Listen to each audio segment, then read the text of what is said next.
Thank you for all attending our AGM and conference this afternoon. We have a actually tremendous lineup of folks, and I want to thank them for attending. I was told to have a shorter speech and then a longer speech because there was risk that Minister Noonan couldn't make it on time. Now they wanted a shorter speech, so if I actually spill a bunch of pages on the floor, it's because I'm not quite sure where I am. But I do want to thank Minister Noonan, Governor Lane, Arunma Ote, who's here from the World Bank. Actually, the surprise guest today is Joachim Levy, who's the CFO of the World Bank, who's hosting a big event downstairs, which they wouldn't let us go in to get the food. I heard it was pretty good, but he's thankfully come to grace us. Siva Major, Ugo Bassi from the European Commission, Keith Mullen, and a group of people, Kay Swinburne tomorrow. So it's a very, very good guest, list. This is my first opportunity as the chairman of ICMA, my fifth as a board member, and I think it's around the 10th as a guest to this annual conference. I think this is really the best one that we've ever had. It's certainly the biggest attendance with, about 1,000 people that have registered. Most pleasing for me is to see the progress that the organization has made over the last handful of years that I've been involved, and this is a good indicator of that success today. Our association met this morning with the AGM. I'm not going to go through that because it was a three-hour session, but we had sort of three highlights, and they were all passed, which I think is important. One was our financial statements, so we're robust. That's a good thing. One was the configuration of our members, where we agreed to allow now infrastructure players, if you will, market participants in the exchanges, trading venues, space, et cetera, to join as full members. And the third was a reconfiguration of our board to increase it to reflect the globality of ICMA, which has gone from really quite a European organization not so long ago to now one of much more significance. We increased the board to 22, and I bring this up only because, one of our major themes, which I'll touch on in a second, is this construct of gender diversity. We brought our board from 6 years ago having no females to now having 5 of our 19 are females. We've got now 4 American firms, and we used to have only a few. We have 1 Canadian, which is special to my heart. We have a Chinese bank on the board. And I think that's special because when we look at our agenda, which I'll talk through, we highlight these as major areas. I'm going to touch on 3 areas. One is the industry dynamics, one is opportunities and challenges, and one is our people agenda. We know well that this is a time of unprecedented or rapid change, and as a result, I think we all play a bigger role in how to deal with it. We are driven by extraordinary and divergent monetary policy, geopolitical stress, rapid and in many cases disruptive technology change, and of course, the ongoing regulatory change program, which with its associated cost actually is driving pressure, much pressure in our industry. These all add up to a challenge that we all now have to understand and redefine what good looks like, no matter what role you play.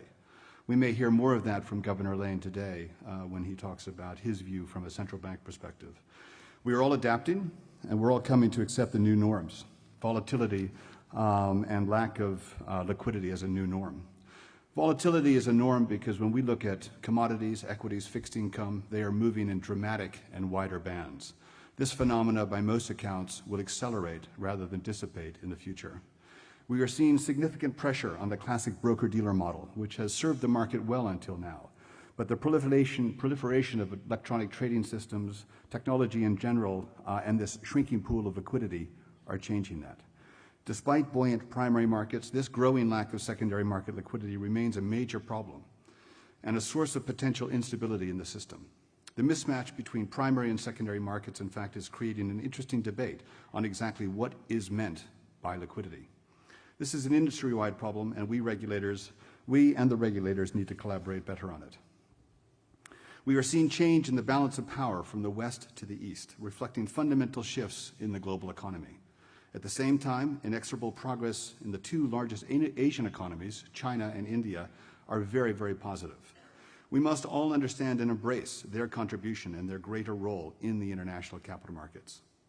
Europe's capital markets, however, after almost 8 years of substantial re-regulation, remain fragmented and undersized. The CMU initiative is welcome, with a recognition of the importance of well-functioning capital markets for economic growth and a step in the right direction. And hopefully Ugo Bassi from the European Commission will give us more flavor for that.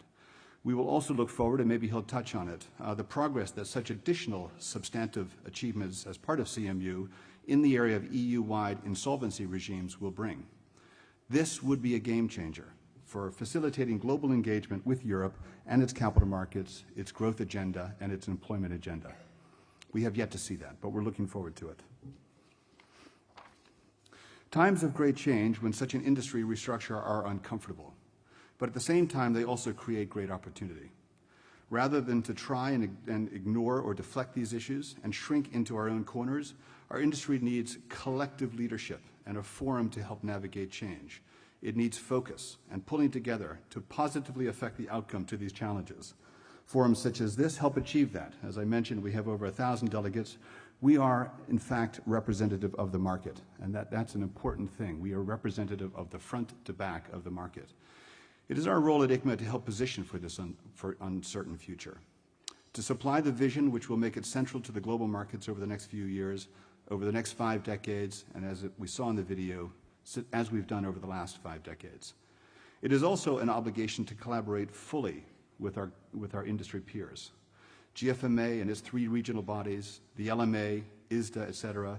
Increasingly, we need to act in a more coordinated view so that governments and regulators can get a consistent message of what we, the industry, need in order to be successful. Our work, for example, on topics such as liquidity, China, and green finance are at the top of many governments' and policymakers' agendas. And thus, as they are positive, we need better collaboration around it. On liquidity, our response has been to fully document the problem. We've created several detailed studies on the experience of our members, buy-side, sell-side, and service providers. We have been helping regulators and commentators to fully understand the issues at stake. We have encouraged dynamic groupings of our members in the secondary market to look for solutions at the market practice level. FinTech is and will continue to transform the markets in the next few years. Our trading platform working group connects us with the infrastructure providers who will shape the markets of the future. We have also coalesced with other industry bodies around the liquidity issues so regulators and policymakers can fully understand the problems and solutions. It's critical that we ensure that this lack of liquidity is not the reason for a slowdown in the real economy. And I think that connection we would like to make more and more and more. China. We established our Hong Kong office several years ago to support members in Asia and to develop relationships in the region.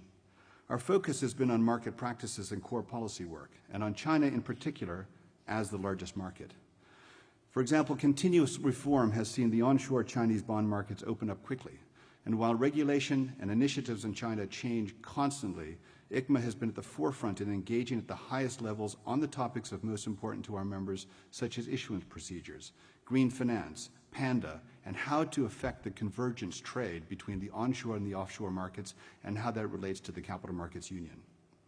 We take the view that China, as the world's second largest economy and third largest bond market, will continue to converge with the rest of the world, and that our role in linking together their markets with our European and global markets, even under CMU in particular, is a fundamental opportunity that cannot be missed. Green and sustainable financing. Financing the transition to a greener and more sustainable economy is a massive opportunity for all of us, for us as an organization, for each of us individually. As the Secretariat for the Green Bond Principles, which have now taken on global relevance, and we've seen major countries like India and China adopt them, which is fantastic, ICMA has created a brand and ethos that remains central to helping deliver the Paris Agreement. We will expand our expertise and global network in the green bond space to grow this market as a public good. The industry must show leadership in the drive to create sustainability. And we must champion green finance, not just green bonds, so that we can help create more rigor around green loans, public and private equity, insurance, etc. Green finance is currently a cottage industry that we need to turn into an industrialized state. And we can learn lessons from the Chinese, who on both lending and green bonds, and in fact across green finance, have created a top-down agenda that here in Europe we have yet to do. We need to understand how that works and how can we do more. Our people agenda. Our industry needs to be dynamic and innovative if it's going to help fund the development of the global economy of the future. This means we must draw on the widest possible pool of talent. One of our priorities is our gender diversity. We began the International Women's Network last year to encourage women's career development in the capital markets. It's been a huge success with major events in London, Paris, Zurich. We will continue and accelerate that program. And our seriousness, as I mentioned before, is hopefully seen through the lens of the board, where again we now have 30% of our members are female. We also started our Future Leaders program, aimed at helping younger professionals in the industry meet each other and access ICMA services with a very dynamic leadership team, and by linking them with our board agenda, technology changes, etc., we are seeing fantastic pickup in this space. I ran into someone in the lobby today who was just mentioning how fantastic it is actually to get a forum like this for people who are like-minded with common interest and common problems get together. So that's part of that. We want that younger generation to engage. To conclude, our industry needs to engage effectively with policymakers and regulators who are still driving restructuring in the global markets. We need to identify and foster areas of growth potential to offset the drag from the above and what I've mentioned before. And we need to better engage with each other as individuals and between industry associations. Politicians have to be convinced of the importance of the capital markets for the well-being of the people they serve and the real economy. Trust in the industry is still being repaired. We have made progress, but there's clearly still work to be done. Your support across a geographically widespread membership has enabled us to present messages on the market's behalf at the highest levels, and they have been listened to, and hopefully that will continue. I sincerely thank you all for your support. Thank you to Martin and the team, Alan for pulling this thing together, and for your trust in ICMA as an organization. I now want to pass the baton to Minister Noonan. I met Minister Noonan actually several years ago when they were acting as the presidency of the EU. I think that Ireland, and we are in his fantastic country, has really gone from strength to strength, and it's really the backbone of that has come from the Ministry of Finance and the government in general, who have really coalesced, unlike any other government we've seen in Europe, early on and adopted hard measures to make it work. The Minister has been in government since 1981, when he was first elected to the Dáil. He was a Minister of Health he was the Minister of Industry and Commerce and Trade and the Minister of Energy between 1986 and 1987. He was the Minister of Health between 1994 and 1997, and he's been the Minister of Finance since 2011. So really, many thanks for having us in your country, and we welcome you to the stage.